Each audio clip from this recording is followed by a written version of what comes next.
জন্য নাম নির্বাচনে সতর্কতা অবলম্বন করা। আপনার সন্তানের এমন নাম যেন না হয় যে নামটার অর্থ খুব খারাপ।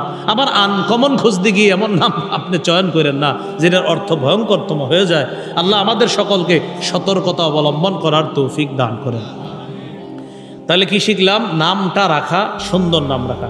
তাহলে সপ্তম দিনের কিছু আমল জানলাম। 1 নাম্বার আকিকা করা, 2 নাম্বার মাথা মুন্ডন করা, 3 নাম্বার নাম রাখা। আর নাম রাখার ব্যাপারে আবার সুন্নাহ শিখছি আমরা। সপ্তম দিনেও রাখা যায়, আবার কেউ যদি চায় প্রথম দিনে রাখারও বৈধতা আছে, এটা কোনো সমস্যা নাই। মনে থাকবেন ইনশাআল্লাহ।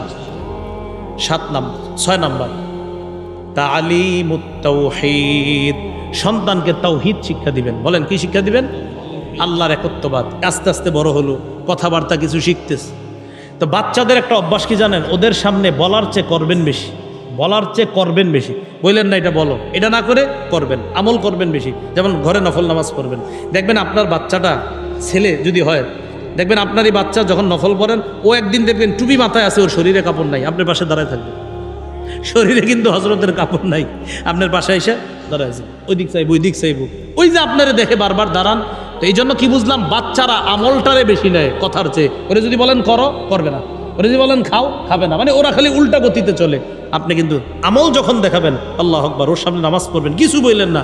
1 দিন 2 দিন 3 দিনের দিন দেখবেন আপনার সাথে যায় নামাজে বসে দাঁড়ায়। আবার মুনাজাত ধরবেন না, ও আপনার সাথে মুনাজাত ধরবে, শরীরে কিন্তু কাপড় নাই, মুনাজাত সব ঠিক আছে। তাহলে এই বিষয়টা কি বুঝলাম? আমাদের ঘরটা পরিবেশ করা দরকার। মা বাবা, যেমন মা, এই জায়গা মা বোনরা আমার আলোচনা শুনতেছেন, যে মহিলা মাদ্রাসা আলোচনা, হয়তো মাদ্রাসায় নারীরাও আছে। তো মা বোনরা কি করবেন? বাচ্চা সন্তানদের পাশে বৈশা বৈশা কোরআন তেলাওয়াত করবেন। কিছু বললেন না, কুল হুয়াল্লাহু আহাদ আল্লাহুস সামাদ আলহামদুলিল্লাহি রাব্বিল আলামিন আর রহমানির রহিম। একদিন বাচ্চা দেখবেন বলবে আলহামদুলিল্লাহি রাব্বিল আলামিন আর রহমানির রহিম ওয়ালাদ-দাল্লিন, মাঝখানে ডের কইব না। ও যে কি কইব জানে না, কিন্তু কিছু কইব। এরকম হয় না? দেখবেন আগামাতা ঠিক রাখে না, কিন্তু কইতেছে ওয়ালাদ-দাল্লিন, মালিকি অমিদ, ওয়ালাদ-দাল্লিনের পরে মালিকি অমিদ্দিন পড়বে, এরপরে আর রহমানির রহিম পড়বে। বোঝা যায় কি? বোঝা যায় আপনার এই ঘরের পরিবেশটা ওর ভিতরে ঢুকতেছে। ভাইও কথাগুলো মনে থাকবেনি? তো 6 নাম্বার তাওহীদ শিক্ষা দেওয়া। তাওহীদটা কিভাবে? আপনি নামাজের পর মনে করেন বৈশা বৈশা পড়তেছেন লা ইলাহা ইল্লাল্লাহ, 1 দিন 2 দিন পরে ও দেখবেন আপনার সাথে সাথে ঝুঁকতেছে।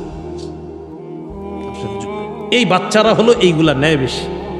সেই জন্য পরিবেশ তৈরি করেন, আস্তে আস্তে ওরে শিক্ষা। হঠাৎ ওর মুখ দিয়েও বের হবে লা ইলাহা ইল্লাল্লাহ, এই তো তাওহীদ, ওর সবক শুরু হয়ে গেল।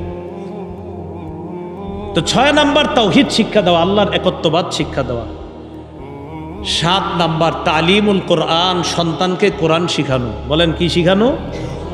কোরআন শিখানো। কোরআন শিক্ষার ক্ষেত্রে সর্বশ্রেষ্ঠ শিক্ষিকা হবে মা। কে? মা। এই জন্য যে আগে বলছি, আপনার স্ত্রী যে যারা আনবেন তিনি যেন দিনদার হয়, নেককার হয়, কোরআন পড়তে পারে। এরকম হইলে বিষয়টা সহজ হয়ে যায়। এখনও যদি আপনার বিবির কোরআন শুদ্ধভাবে না হয়, বিবিরে কোনো মহিলা শিক্ষিকা রাইখা কোরআন পড়ান ব্যবস্থা করেন। আপনার সন্তান যেন তার মার কাছ থেকে প্রথম সবকটা গ্রহণ করতে পারে। রাসূলুল্লাহ সাল্লাল্লাহু আলাইহি সাল্লাম বলেন তাআল্লামুল কোরআন, তোমরা কোরআন শিখো, ওয়াল্লিমু, এবং কোরআন শিখাও। আরেক বর্ণনায় আসছে তাআল্লামুল ফরাইজ, তোমরা ফরজ বিদ্যা যেগুলো আছে এগুলো তোমরা শিক্ষা করো। এক জায়গায় বলছে তাআল্লামুল ফরাইজ ওয়াল কোরআন, ফরজ বিদ্যা আর কোরআনটা শিক্ষা করো। আরেক বর্ণনায় আসছে অন্যকে শিখাও। আরেক বর্ণনায় আসছে আল্লিমু আওলাদাকুম, সন্তানদেরকে শিখাও।